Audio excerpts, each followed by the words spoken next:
Hello friends, welcome to my channel. இன்றைக்கி நான் பண்ணுற சமையலை உங்களோட நான் ஷேர் பண்ணிக்கிறேன்.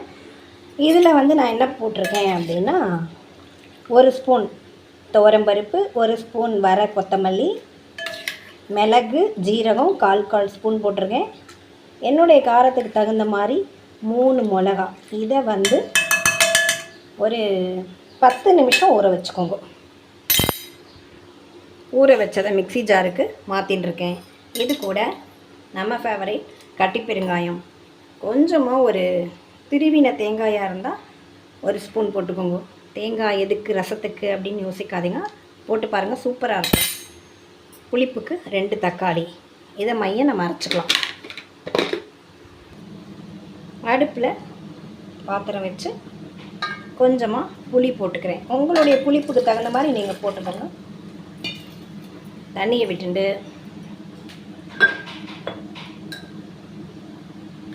உப்பு,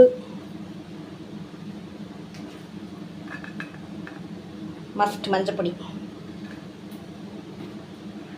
ஆச்சா.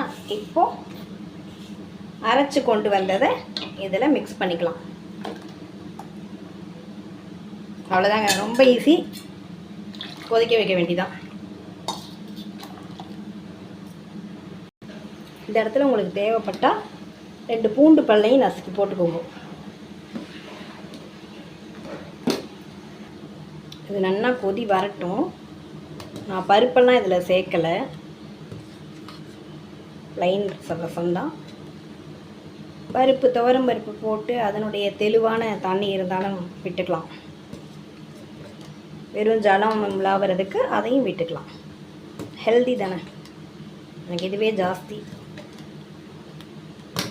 புளியை கரைச்சும் விட்டுக்கலாம், நான் அப்படியே போட்டுன்ட்டேன்.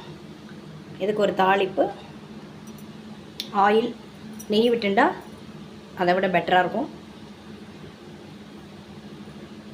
கடுகு, ஜீரகம்,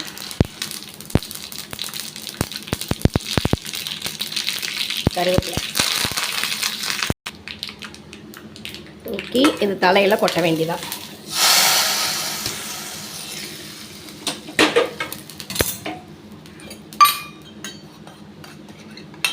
ஃபைனலாக கொஞ்சம் நெய் ஊற்றிக்கோங்க, ஜோராக இருக்கும், சாப்பிட டேஸ்ட்டாக இருக்கும். அதே மாதிரி மிளகெல்லாம் கொஞ்சம் அதிகமாக போட்டால் கூட சாப்பிட்றதுக்கு ரொம்பவே டேஸ்ட்டாக இருக்கும். நெக்ஸ்ட் என்ன பண்ணுறேன், ஆயில் வச்சு கடுகு, 2 மிளகா, பெருங்காயம் தாளிச்சுக்கிறேன். எதுக்குன்னு கேட்டால் கேரட் சீவி வச்சுருக்கேன். சும்மா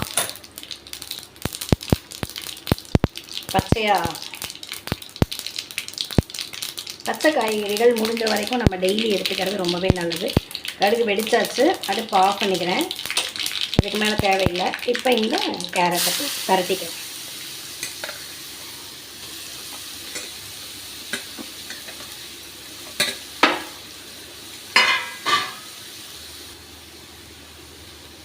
லைட்டாக உப்பு, ஒரு பெரட்டு.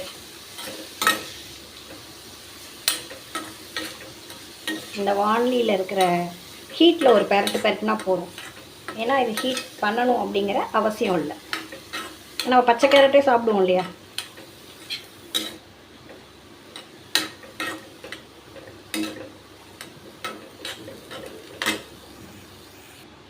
இது கூட ஒரு 1/2 லெமன் பிழிச்சுக்கோங்க.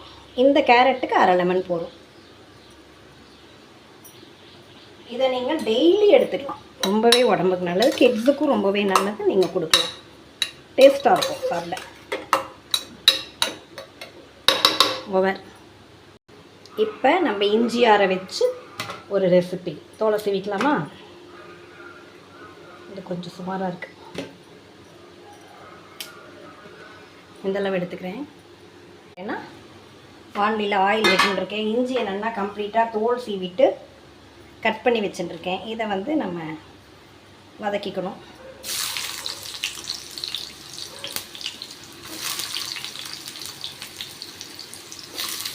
இஞ்சி துவையல்,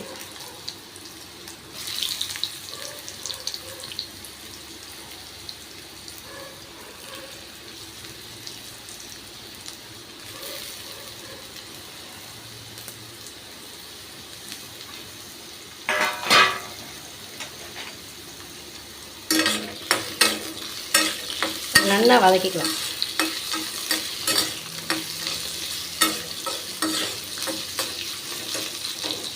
இஞ்சி துவையல் ரொம்பவே நல்லது.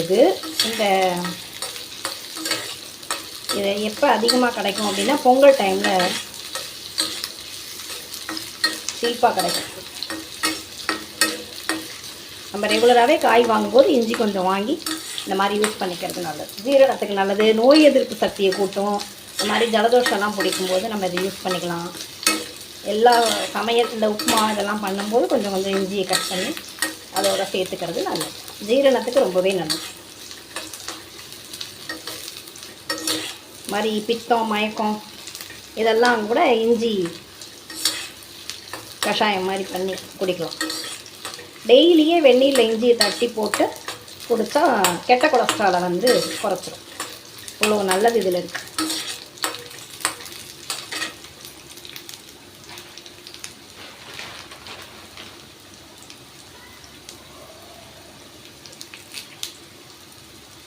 கூட கொஞ்சம் கருவேப்பிலையும் போட்டு வைக்கலாம்.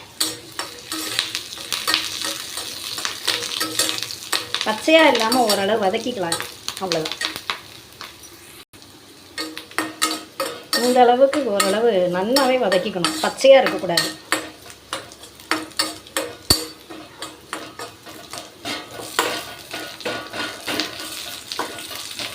நமக்கே தெரியும் ஓரளவு வதங்கியாச்சு அப்படிங்கிறது. எண்ணெயை விட்டு வதக்கினா தான் வதங்கும். பச்சையாக இருந்தால் அது டேஸ்ட் நல்லா இருக்காது. ஆற வச்சுக்கலாம். அதை எடுத்து இப்போ அதே வானிலையில் உளுத்தம்பருப்பு அந்த இஞ்சிக்கு தகுந்த அளவு போட்டுக்கணும். மிளகாய் தாராளமாக, கட்டி பெருங்காயம்,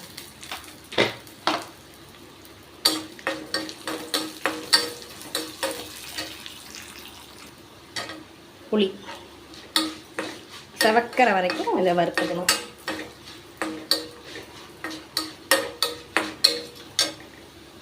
அவ்வளோதான். செவக்க போகிறது. கூட தேங்காயை போட்டு வறுக்கணுங்கிறதுல ஆஃப் பண்ணிடுறேன். இதை டோட்டலாக எல்லாத்தையும் சேர்த்து ஆற வச்சு ரொம்ப வெழுவெழுன்னு அரைச்சிடக்கூடாது. துவையலுக்கு அப்படின்னு ஒரு இது இருக்குது.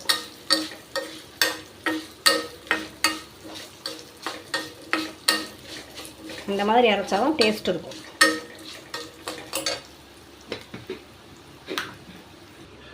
தேவையான உப்பையும் போட்டு ஆற வச்சு அரைச்சி கொண்டு வரேன்.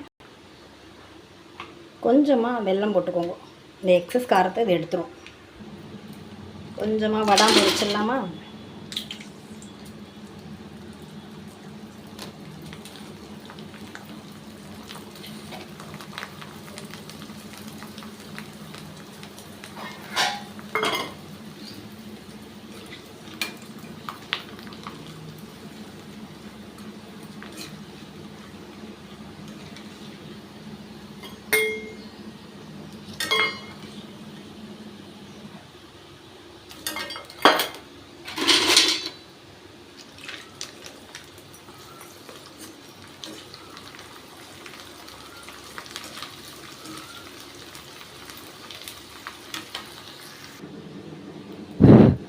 தொகையல் அரைச்சி கொண்டாச்சு. பார்த்தீங்களா? இப்படி இருக்கணும்.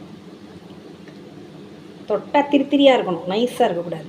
அப்போ அதனுடைய டேஸ்ட்டு டிஃப்ரெண்ட்டாக இருக்கும், டேஸ்ட்டாக இருக்கும்.